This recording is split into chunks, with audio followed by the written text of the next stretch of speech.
President Biden once again proving his commitment to the agenda of far-left activists, this time signing radical measures to curb U.S. energy production. Get ready to feel the pain at the pump, my friends, as well as other places, but it's time to hold the line.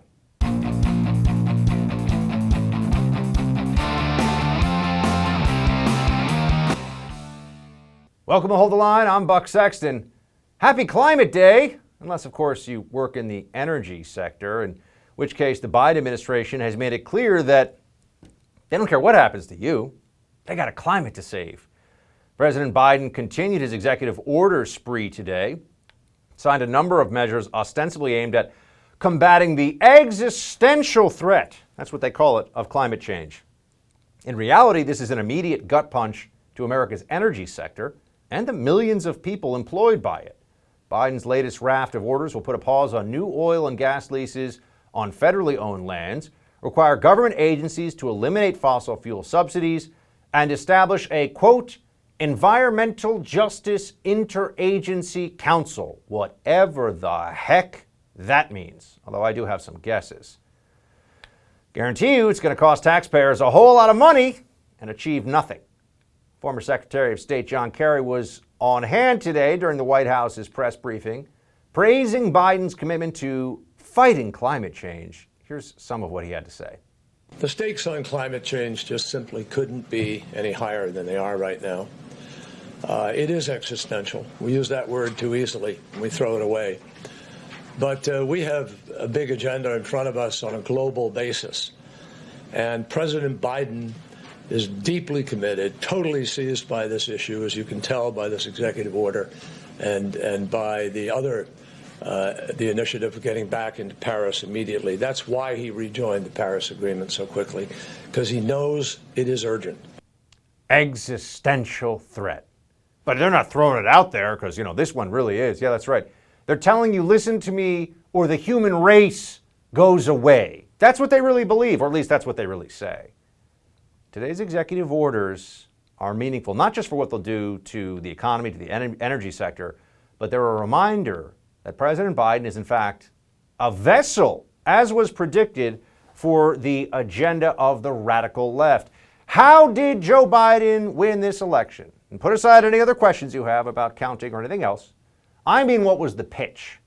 Well, they said that Joe Biden was going to be a return to normalcy, that he would be all about governing for all Americans, and that he's not scary. There's nothing about Joe Biden that's going to make it harder for you to keep your job or pay your mortgage. Oh, but he's a Democrat. And that means that he has to do the will of the Democrat Party. He's also not somebody who's particularly strong on any one issue. He doesn't really care all that much about anything. He cares about Joe Biden. He cares about getting his Senate paycheck and playing lots of golf and now being president of the United States because he's been in politics for longer than I've been alive. That's what this guy's all about. Just doing what he's got to do to get the best for good old Joe while pretending that he cares so much about all of you. But look at what the initial actions are.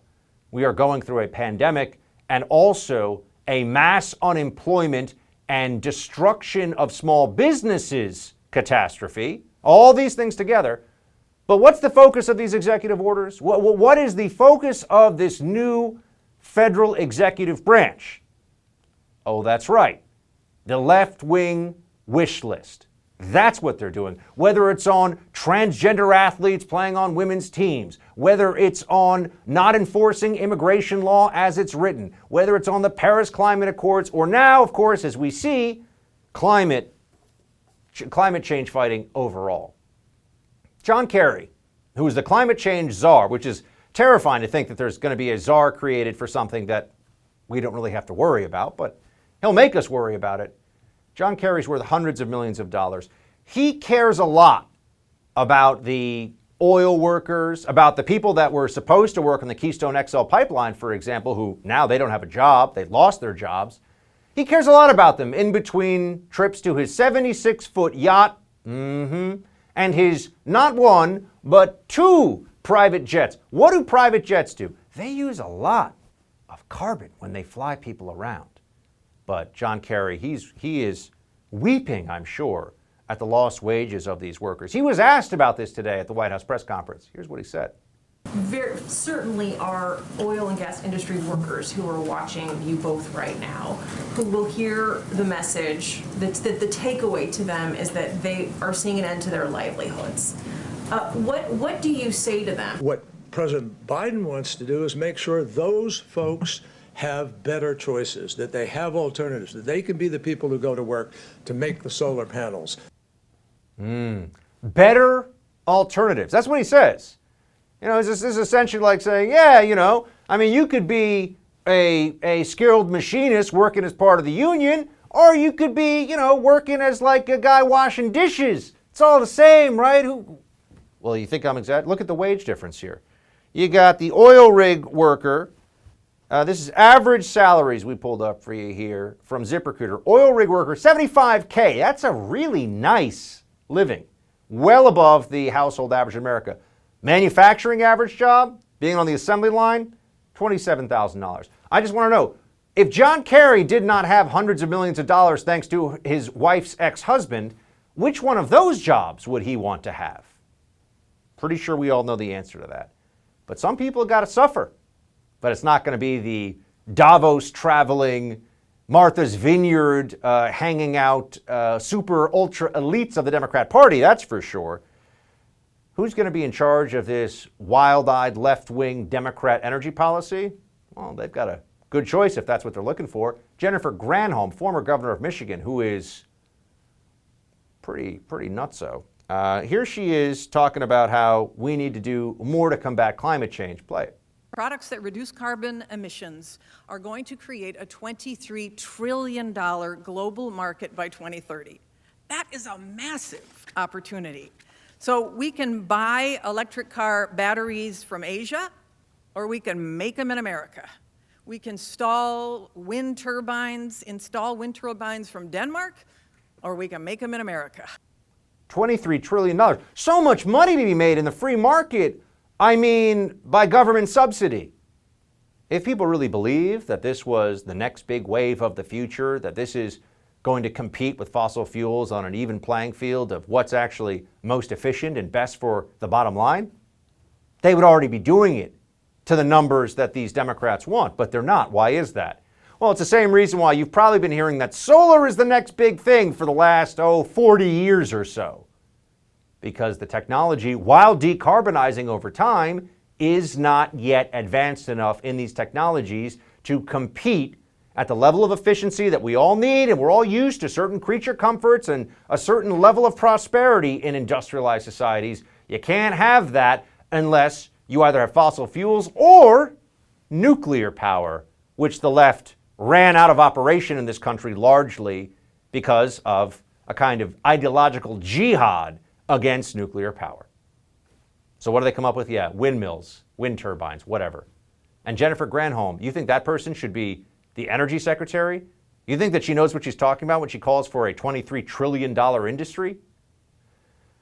I don't know if Jennifer Granholm could spell $23 trillion, but here we are.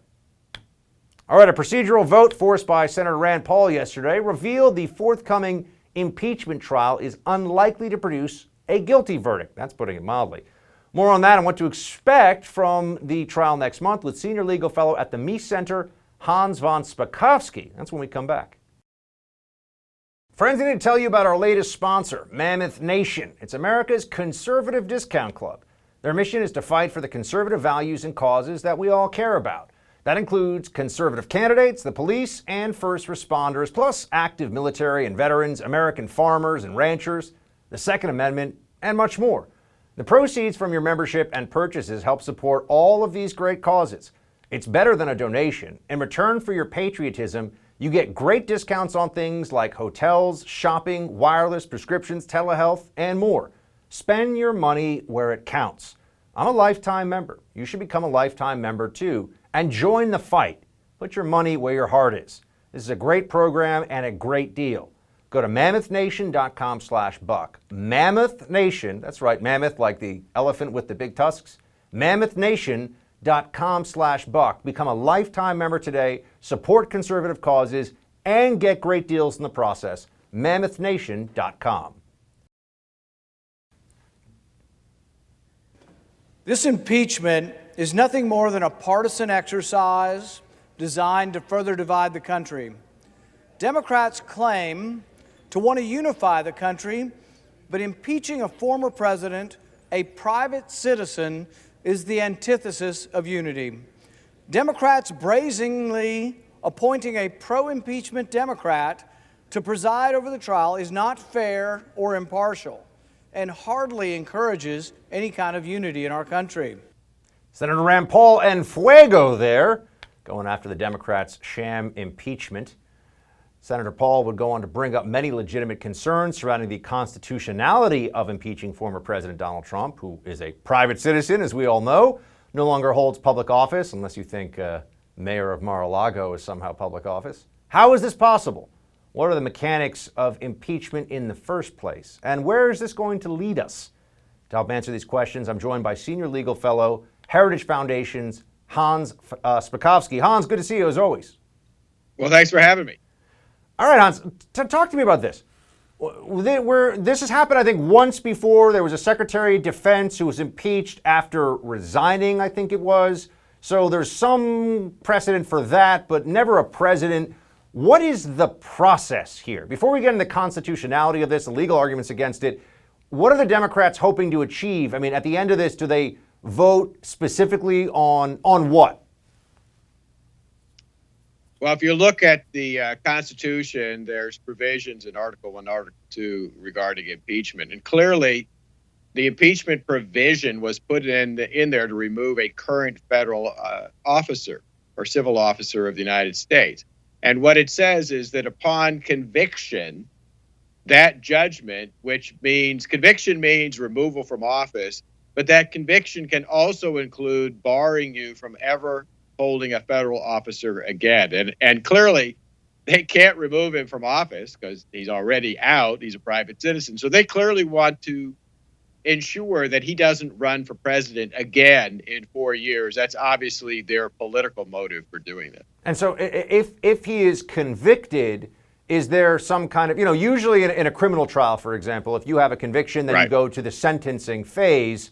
How would that work here? I mean, it's unlikely, we all know, because the Senate already held a vote, thanks to Senator Rand Paul, and I think 45 Republicans said that they viewed this whole thing as unconstitutional. So I don't think they're going to say it's unconstitutional, and then a whole bunch of them all of a sudden go along and say, you know what, we're actually believing that this was legitimate. But just putting that aside for a moment, if he's convicted, is it automatic that he's barred from office, or does that get worked in? So that's the part I want to know about. Yeah, no, that has to be worked in. And to give you good examples of that, some years ago, the Congress impeached a federal judge in Florida.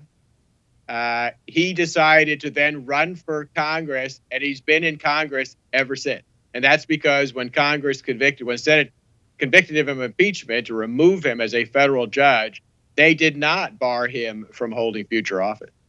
So in this case, Alice, go ahead. That's Congressman Hastings of Florida. Very interesting backstory there. So there is that possibility. You're not expecting that this will actually go through, but before I'm assuming, but I want to ask you that. But also, what do you make of the argument that many Republicans in the Senate are making that this is just flatly unconstitutional on its face?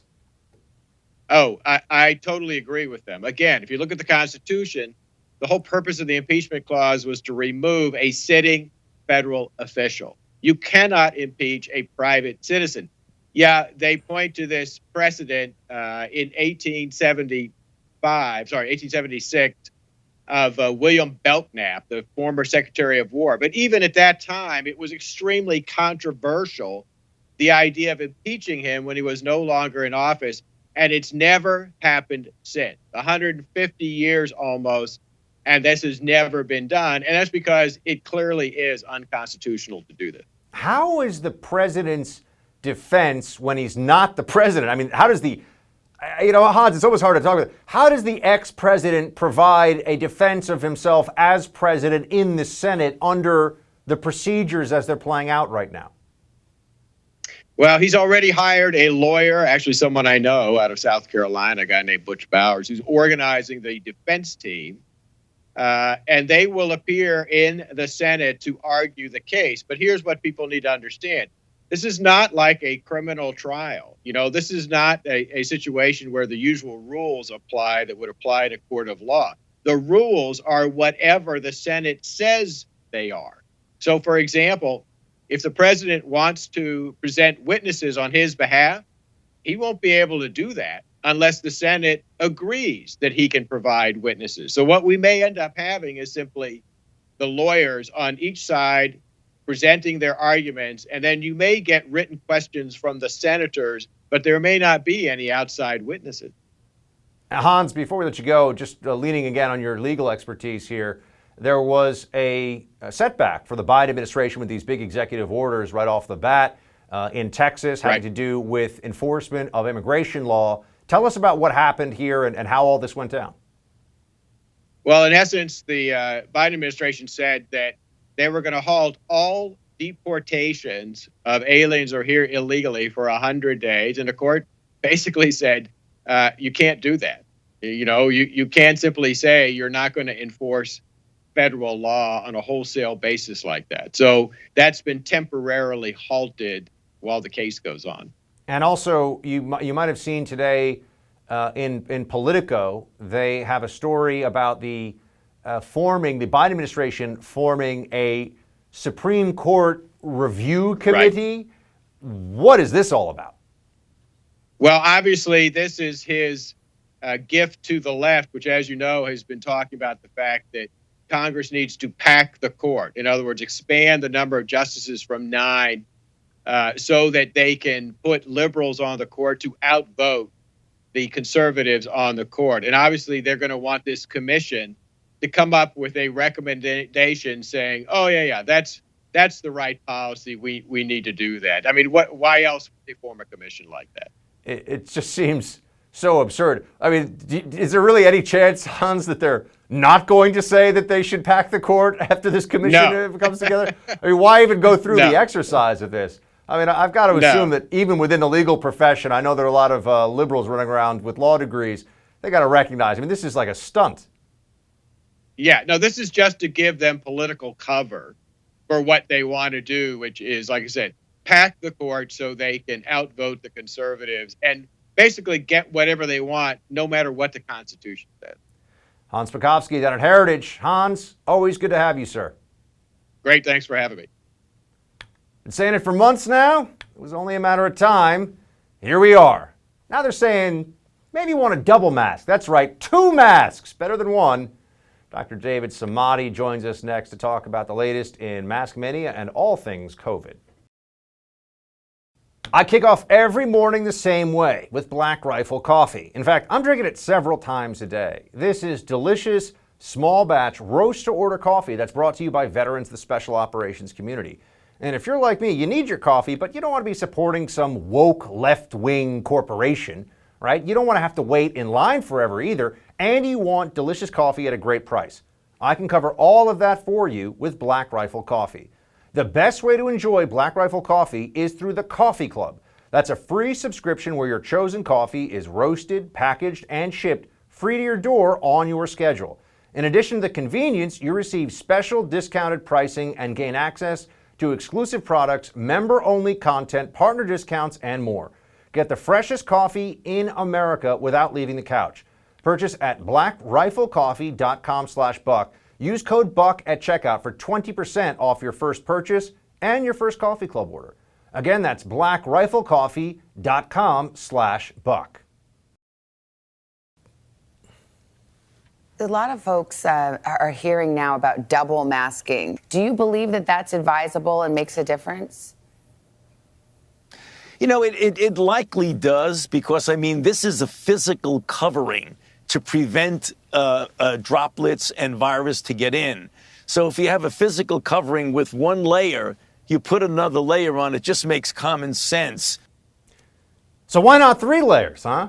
The almighty Dr. Fauci has gone from the general public should not wear masks to actually you really ought to be wearing 2 masks in less than a year. But it doesn't stop there. The media is now trying to scare you into, that's right, triple masking. I'm not kidding. If other people aren't wearing their masks or they're wearing them improperly, we need to protect ourselves. So experts say you can double up with a tight weave fabric mask for added protection.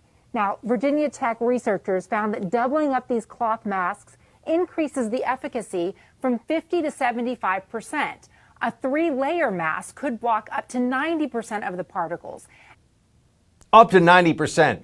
So 4 masks, you're getting plus 90%. That's right, quad masking. That's the future of mitigation measures. What really is the ultimate end goal here?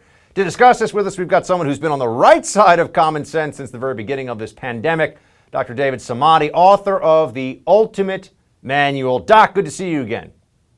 Good to be with you. Thank you for having me. Doc, I have proof on the internet of making jokes last summer about how just give it, and I was only half kidding, just give it time, we'll be told that there'll be a need for 2 masks. Oh, and also we really need N95 masks, but they're going to wait till all this stuff that we're being told will work doesn't work the way it was promised. How did we get to the triple mask madness? Well, look, there's the science behind this is very, very weak, and there's no real experiments or real publication that talks about, like, you know, how many masks you need, etc. And if you remember, Dr. Fauci talked about the fact that a year ago, masks in a situation like this doesn't really help. And then later on, he said that it actually, like, you know, it's a mandatory, etc. So they've gone flip-flop on this mask business many, many times. My advice to people at this point is that, you know, and the fact that we're going from science to common sense. Remember, we were talking about a lot of this as being common sense, and they were ignoring it, and now they're coming on our side of life. If you have access to one of these N95s, then I think that's probably the best one. That covers 95% of the particles. It's ridiculous to wear 2 or 3 or 4, and people are losing their mind. This is not even healthy to get into that kind of discussion. And, you know, breathing through these masks, it's very difficult. I don't know if you've had even one of them for long hours. It gets sweaty. It's very difficult to breathe. It's not healthy. So I think that if you're in a crowded area, wearing a mask for yourself to protect yourself and others is fine. The K95 is the best one. This is the one that I think, like, a lot of people already have seen, but it has to be sealed. And again, it's very difficult to breathe with this. Now, most people are using this mask. This is the one that you see, like, everyone gets them. I recommend people to, like, throw them out every 3-4 hours. It's cheap, and women get a lot of makeup, a lot of bacteria. They sneeze in it. So don't wear this thing for the entire day or so. A lot of people are wearing these, like, very thin cloth. This is probably not as helpful. And then you can, of course, get the thicker one. But to put everyone's mind at ease, these are the two that are helpful. The KN95 is the better one. And let's move on with this. The numbers are getting flat. The number of hospitalization is slowing down.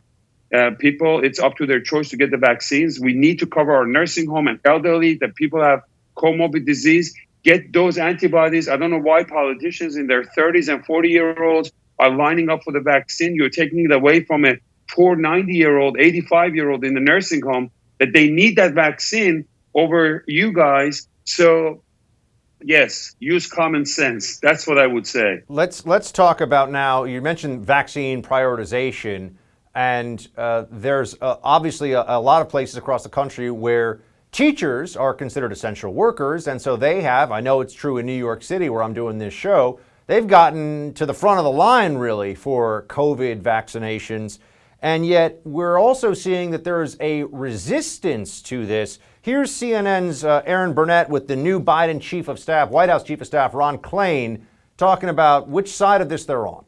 Ron, why do you think that the unions in many cases are overruling what the studies show?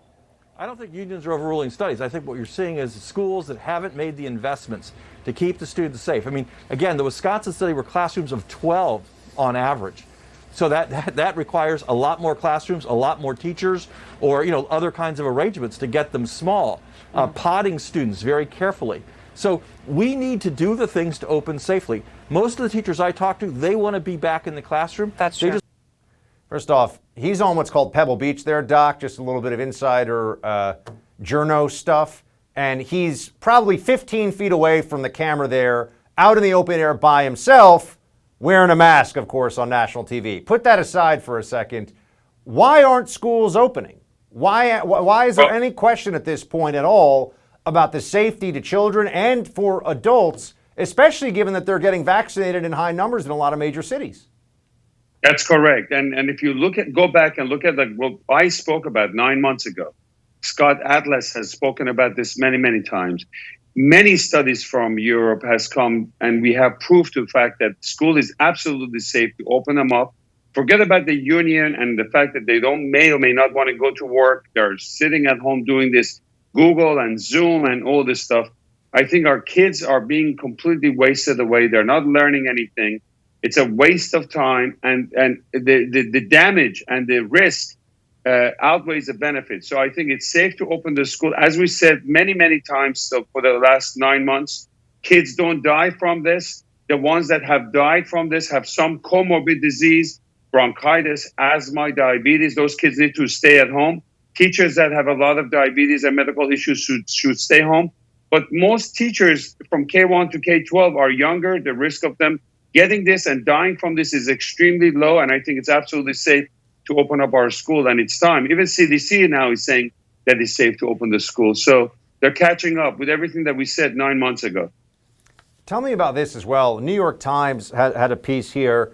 And, I remember when even bringing this up, you're considered a conspiracy theorist. Your coronavirus test is positive. Maybe it shouldn't be. And in the text here, it says the standard tests are diagnosing huge numbers of people who may be carrying relatively insignificant amounts of the virus. Most of these people are not likely to be contagious, and identifying them may contribute to bottlenecks that prevent those who are contagious from being found in time. Doc, I try to make this case based on the numbers, the data, just based on the fail rate of tests. If you're running millions and millions of tests with a 2% fail rate, a 1% fail rate, a false positive rate is what I mean, that's actually a large number of people. People forget this. That are getting positive results. So the New York, is it safe? Tell us what's going on here, and why are we only hearing about this now? So I want the public to really understand. The timing of this is very curious because this is something that we spoke about, that there are a lot of false positives. Now, at that time, when we were talking about this 6 to 9 months ago, they called it conspiracy, etc. But the bottom line was that right now the PCR is supposed to magnify the amount of genetic component that they find in your system. So it has a cycle threshold that runs about 40 to 45 cycles. What that means is that if you've had any exposure to COVID, or if you had COVID and you recovered, all those small particles in your system that are still there, but doesn't cause any contagiousness, you're not going to get anybody else sick. You're perfectly fine. Because you're running such a high number, you're going to find a lot of people that are normal, they're not contagious, but they're called positive COVID. And as a result, the numbers are falsely escalated. Panic, fear, we have the growth. And as a result, based on that data, we locked down our economy, we shut down the country, etc. Now, WHO and CDC are saying, wait a second, we should not do this 45 cycle. We should do it about 30 and look for those patients who are really sick, real positive, and find that real data, which always made a lot of sense. And that's going to lower the numbers. It's going to make this pandemic look much, much better. And the new administration is obviously going to be very happy about this. Why all of a sudden all of this is happening now?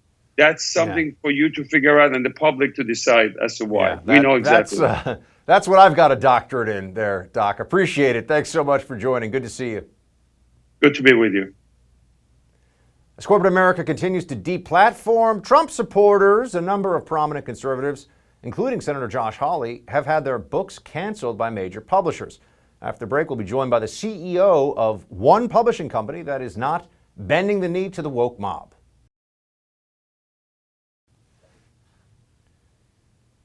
Big tech and social media aren't the only ones silencing conservative voices. This trend has permeated the publishing industry too, where companies are getting pressured to ban memoirs now by former Trump administration staff and officials. More than 500 editors, authors, and publishing agents signed a letter titled "No Book Deals for Traitors," which reads, "Our country is where it is in part because publishing has chased the money and notoriety of some pretty sketchy people. We affirm that participation in the administration of Donald Trump must be considered a uniquely mitigating criterion for publishing houses when considering book deals. We are tired of the industry we love enriching the monsters among us." Calm down. The latest victim, Republican Senator Josh Hawley, whose upcoming book, The Tyranny of Big Tech, was benched by the publishing giant Simon & Schuster following the pro-Trump riot at the U.S. Capitol on January 6th. But our next guest isn't falling into the trap the liberals have set here. Joining us now is Thomas Spence, the president of Regnery Publishing. Thomas, thank you so much for your time. Pleasure to be here. Thanks for having me on. So, a blacklist. This is something that some of us in the conservative media have suspected was going on in the corridors of publishing for a while, but certainly more in the open now, isn't it? It's become very open. Senator Hawley's a perfect example of it. And the open letter to the publishing industry that you cited just a minute ago is also an example of that. And that's new. Blacklisting or sort of quietly passing by the conservative viewpoint has been the story in publishing for a long time. But now it's becoming explicit, and the left feels, I guess, powerful enough that they don't even have to pretend about what they're doing.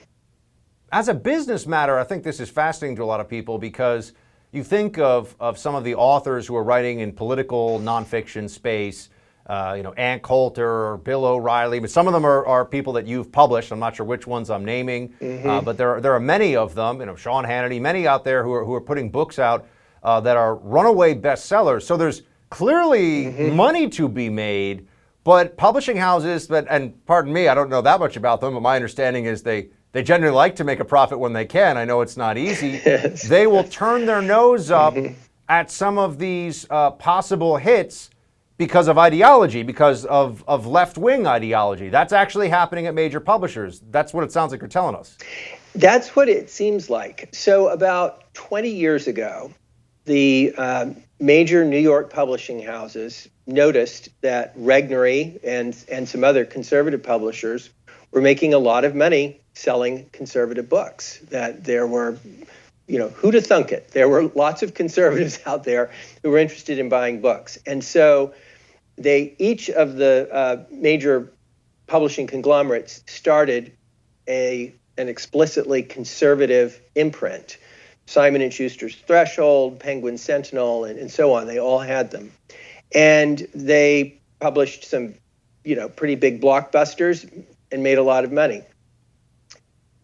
What's happening now seems to be, we'll see how it plays out, is that they are willing to make decisions that are not in their best financial interest for ideological considerations. Josh Hawley's book is a good example. That book would have, I think, sold quite well if Simon & Schuster had gone on to publish it. I hope it will sell a lot better for us now because there's some added controversy. Simon & Schuster conducted a pretty good publicity campaign for us. But the sentiments expressed in that letter to no book deals for traders shows that they will apparently be willing to pass up some pretty lucrative deals just for ideology. And I think they're motivated in large part by fear. That's my best guess. I was going to ask, is this a situation where, for example, I know from people I've talked to in the tech industry and the corridors of Silicon Valley that it's often not the people at the very top, but it's the woke army of 25-year-old associates or people, 25 to 35 who will bring extreme internal pressure and essentially browbeat and threaten the executives with all kinds of internal mechanisms and possible walkouts and things like that unless they concede. Is it your suspicion that there's a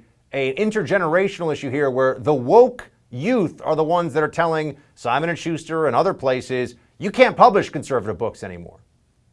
I think that's what's happening. Now, I'm an old guy, and old guys are always complaining about these crazy young kids. But that's the only explanation I can see. And in fact, if you look at the 500 and some signatories of that No Book Deals for Traders letter, you'll see that the people that sign that are by and large junior people. You can tell by they give their title, most of them. And these are junior people and not the people making the decisions.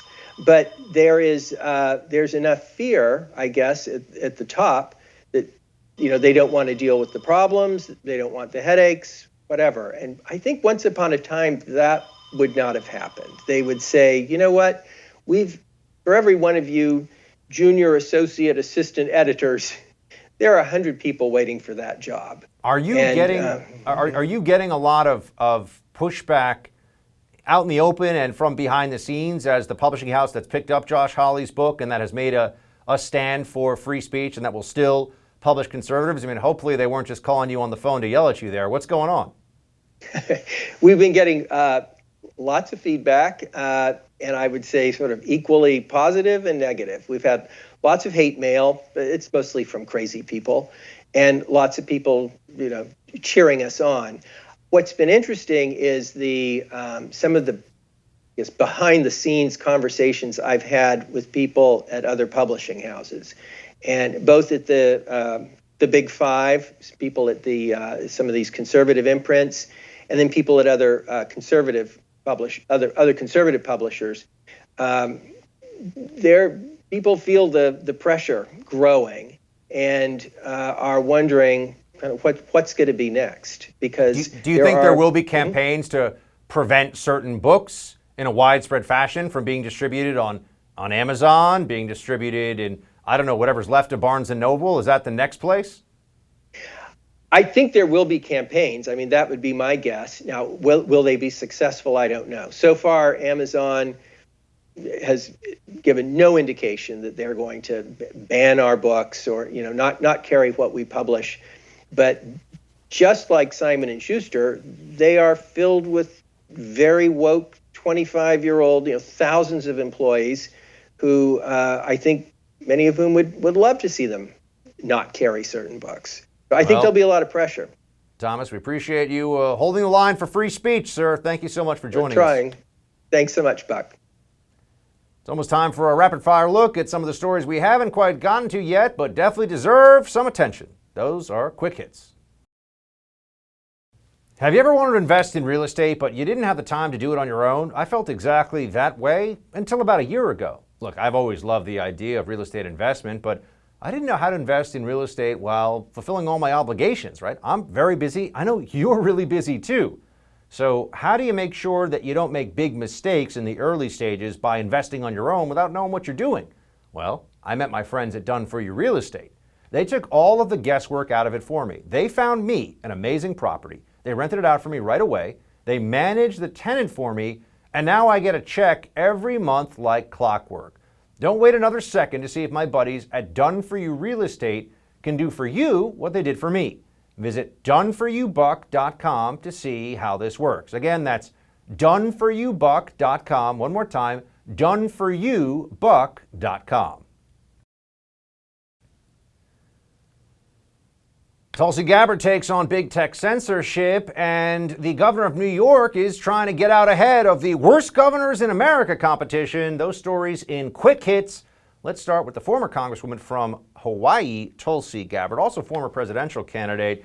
I had a tweet go kind of viral on her. I think this is important for us to know about Tulsi Gabbard. The reason the Democrats and the left hate her so much is because she does not hate Republicans. And that's unacceptable. You're not allowed to be okay with people you disagree with if you're going to be a Democrat. On the right, we get used to this all the time. Conservatives, I got liberal friends, they're loony, they love Bernie Sanders, whatever. We get used to all that. On the left, no, absolutely not. Wokeness demands that you despise those who think that the marginal tax rate should be different. Or, okay, let's get a better example. Think that men's and women's sports segregated by gender are probably a good idea.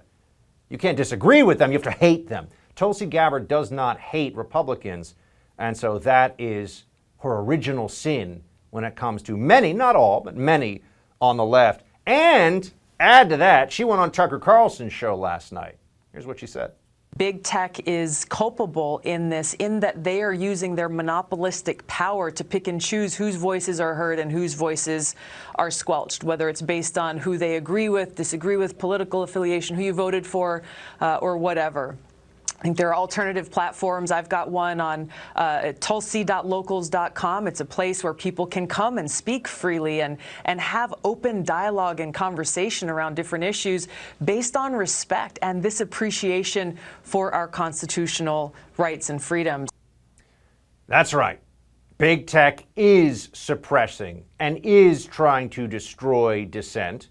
They're open about it now. And keep in mind, there's been a progression here. You shouldn't forget about this. A few years ago, there would be news articles written by left-wing sites, of course, about how it was a conservative conspiracy theory that there was shadow banning or big tech censorship.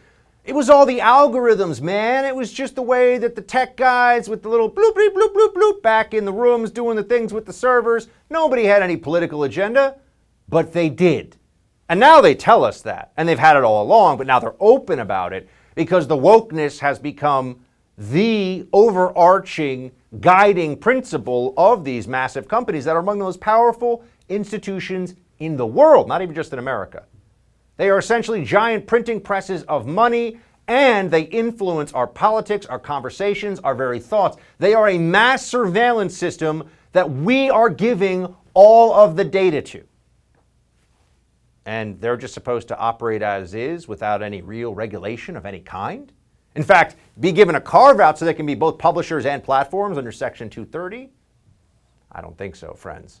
Phone lines are a great new technology, and we could have said that the phone lines were just going to be winner take all. You want to buy them all up and you want to shut down the other guy right before election time? Hey, man, the private sector. No, they're regulated like a utility. Phone lines, radio airwaves. I'm on radio. I can't say whatever I want on radio. The FCC has rules, and I have to obey them. Guess what? Next time the Republicans actually are in power, and that means we have to actually do something and not just run around yelling MAGA all the time when we're talking about big tech, we got to actually take action here and regulate these things, or else they're just going to keep winning and keep crushing us. And Tulsi knows it. Tucker knows it. You know it. Governor Cuomo. I think it's fair to say he's a sociopath. But he's out there telling people things. His gaslighting is thermonuclear. It goes beyond anything you've ever seen before. This is a guy who writes a book during a pandemic while he has the worst mortality figures per 100,000 citizens of any state in the U.S. and one of the worst for any country, any place in the world. He writes a book on leadership during a pandemic. And then he talks to us like this. Play it. We were ambushed like no other state, Nicole. And again, it was from federal incompetence. They thought the virus was in China. It had left China, it had gone to Europe, and it came here for 3 months before they ever knew. Incompetent government kills people. Incompetent government kills people. More people died than needed to die in COVID. That's the truth. And forget Democrat, Republican. As a person who believes in government and public service and who has seen people die over this past year, that's why hearing President Biden is such a welcome relief. Governor Cuomo here saying incompetent government kills people. Ergo, Governor Cuomo's government has killed people here in my home state. Make no mistake about it. The guy is a nightmare. He's a thug and an imbecile. And it's terrifying that he is in charge of the 4th largest state in the country by population. That's it for tonight's Hold the Line. We held it. The No Spin News with Bill O'Reilly is up next. Shields high.